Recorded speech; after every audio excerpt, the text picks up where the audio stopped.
नमस्कार दोस्तों, स्वागत है आपका मेरे यूट्यूब चैनल एसएससी इंडिया में। आज हम बात करेंगे जियोग्राफी में इंडिया की नदियों के बारे में। गंगा नदी तंत्र और सिंधु नदी तंत्र, जो बहुत ही इम्पोर्टेंट टॉपिक है।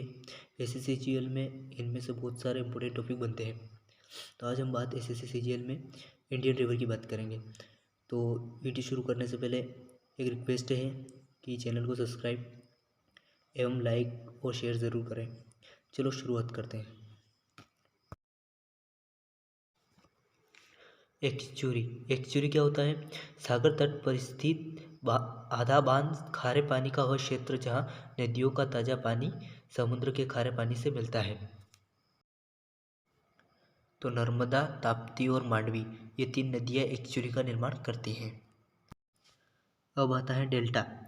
नदी जहां महासागर से मिलती है उस जगह नदी द्वारा बहाकर लाई गई मिट्टी के कारण नदी कई धाराओं में बढ़ जाती है। उस त्रिभुजाकार क्षेत्र के डेल्टा प्रायः उपयोगी मिट्टी का निर्माण करते हैं, जहाँ पर कृषि भी बहुत अच्छी होती है। तो वह प्रमुख नदियाँ कौन कौन सी हैं? गंगा, ब्रह्मपुत्र, महानदी, गोदावरी और कृष्णा नदियाँ। यह नदियाँ हैं जहाँ डेल्टा का निर्माण करती हैं। भारत के 2 अफवाह तंत्र हैं। पहला हिमालयी अफवाह तंत्र और दूसरा है प्रायद्वीपीय अफवाह तंत्र। अब हम बात करेंगे हिमालयी अफवाह तंत्र की। हिमालयी अफवाह तंत्र। सिंधु नदी चीन के तिब्बत में स्थित मानसरोवर झील से इसका उद्गम होता है और उत्तर पश्चिम दिशा में बहती हुई यह नदी भारत की लद्दाख के दमचौक के पास से भारत में प्रवेश करती है। आगे बढ़ते हुए यह नदी गिलगित से होते हुए दर्दिस्तान के पास पाकिस्तान में प्रवेश करती है और फिर कराची के पूर्व से होते हुए अरब सागर में मिल जाती है। इसकी कुल लंबाई 2880 किलोमीटर है तथा भारत का लेह शहर सिंधु नदी के दाएं तट पर स्थित है।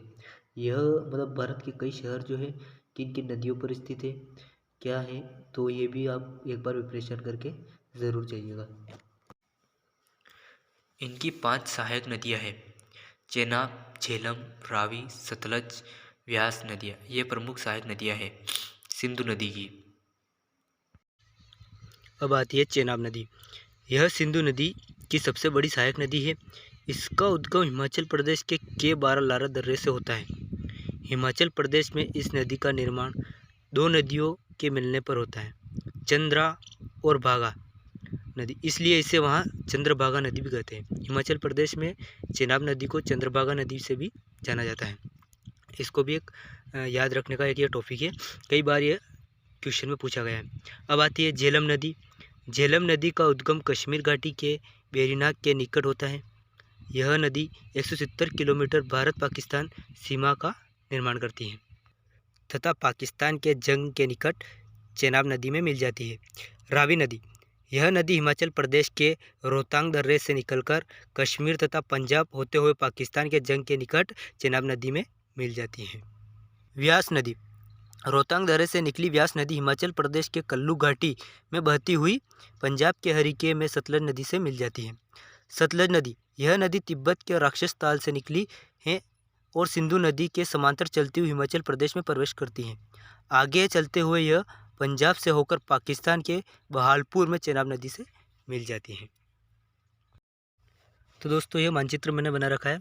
इसमें आप देख सकते हो तिब्बत से सिंधु नदी निकल रही है और वह हिमाचल प्रदेश में होकर लेह लद्दाख से होते हुए कश्मीर और कश्मीर से पाकिस्तान में प्रवेश कर रही है। उसके पास में झेलम नदी निकल रही है, चेनाब नदी निकल रही है, रावी, व्यास और सतलज, ये इसकी सहायक नदियाँ हैं।